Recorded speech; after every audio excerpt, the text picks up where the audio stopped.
ពីអ្វីមេត្តាប្រពៃដោយចិត្តថ្លៃថ្លាសូម្បីសត្វលោករុក្ខជាតិទាំងឡាយ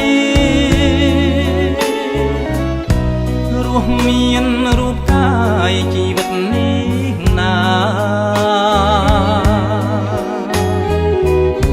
ជាផុតអន្តរាយនៅលើលោកាដោយក្តីមេត្តាអាណិតស្រឡាញ់មេត្តាមេត្តាទឹកចិត្តត្រជាក់ពុនលុតទោសៈក្តីក្រោធចាកចេញ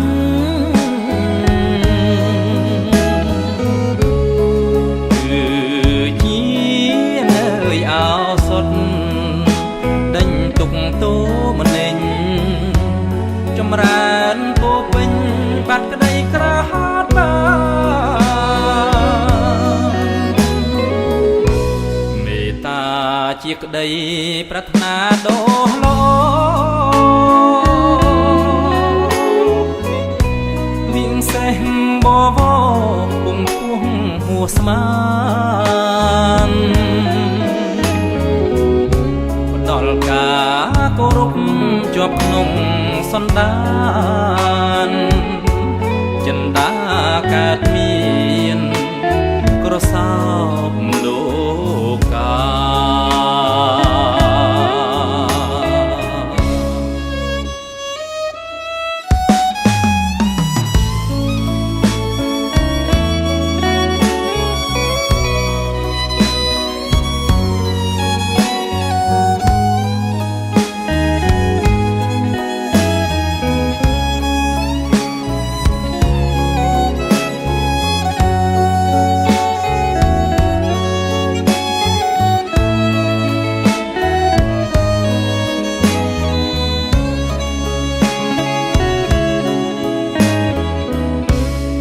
មេ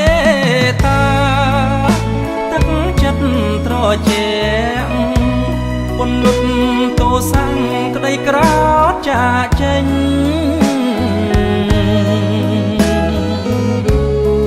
គឺជាឱសថដេញទុកទោម្នេញចម្រើនពោពេញបាត់ក្តីក្រហាតបានមេត្តាចិត្តអើយល្អវៃម្លេ